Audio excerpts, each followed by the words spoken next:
ക്ലബിന്റെ ആരോഗ്യ പരിരക്ഷാ പദ്ധതിയുടെ ഭാഗമായി നിലമ്പൂർ കേദാർനാഥ് ക്ലിനിക്കിൽ സൗജന്യ ഹോമിയോപ്പതി ചികിത്സാ കേന്ദ്രം ആരംഭിച്ചു. പദ്ധതിയുടെ ഉദ്ഘാടനം ആര്യാടൻ ഷൗക്കത്ത് MLA നിർവഹിച്ചു. സാധാരണ എപ്പോഴും മെഡിക്കൽ ക്യാമ്പുകളാണ് നടത്താറുള്ളത്. മെഡിക്കൽ ക്യാമ്പിന്റെ ഒരു പ്രത്യേകത അന്നത്തെ ദിവസം മാത്രം സൗജന്യമായി. പക്ഷേ ഇവിടെ ഞാൻ കാണുന്ന ഏറ്റവും വ്യതിരിക്തമായി കാണുന്നത്, വ്യത്യസ്തമായി കാണുന്നത്, ഇവിടെ എല്ലാ ബുധനാഴ്ചയും എല്ലാ ബുധനാഴ്ചയും സൗജന്യമായി സമൂഹത്തിലെ ഏറ്റവും വൾനറബിൾ ആയിട്ടുള്ള, ഏറ്റവും താഴേക്കിടയിൽ കിടക്കുന്ന, ബുദ്ധിമുട്ട് അനുഭവിക്കുന്ന സാധാരണക്കാർക്ക് സൗജന്യമായ ചികിത്സ, എത്ര കാലത്തേക്ക് വേണമെങ്കിലും സൗജന്യമായി ചികിത്സയും മരുന്നും നൽകുന്നതാണ് ഈ സംവിധാനം. ഇതിനെ മാതൃകാപരമെന്നോ പ്രശംസനീയമെന്നോ ശ്ലാഘനീയമെന്നോ എന്നൊന്നും പറഞ്ഞാൽ പോരാ.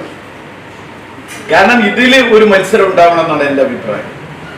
കേദാർനാഥ് ക്ലിനിക്ക് ഇങ്ങനെ ഒന്ന് തുടങ്ങിക്കഴിഞ്ഞാൽ അപ്പുറത്തുള്ളവര് ഇതിനേക്കാളും വലുത് തുടങ്ങും.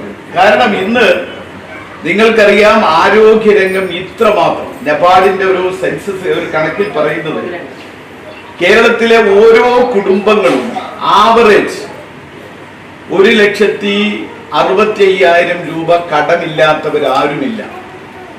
അതായത് മധ്യവർഗത്തിലും ഉപരിവർഗത്തെ ഒഴിവാക്കി മധ്യവർഗത്തിലും അടിസ്ഥാന വർഗത്തിലും പെട്ടയാണ്.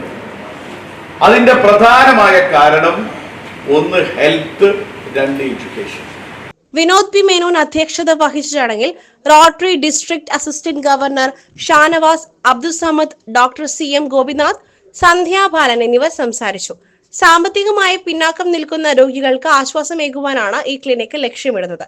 എല്ലാ ബുധനാഴ്ചകളിലും അർഹരായ രോഗികൾക്ക് സൗജന്യ പരിശോധനയും മരുന്ന് വിതരണവും തുടർ ചികിത്സയും ഈ കേന്ദ്രം വഴി ലഭ്യമാക്കുമെന്ന് ക്ലബ്ബ് ഭാരവാഹികൾ അറിയിച്ചു. Gold, pure gold.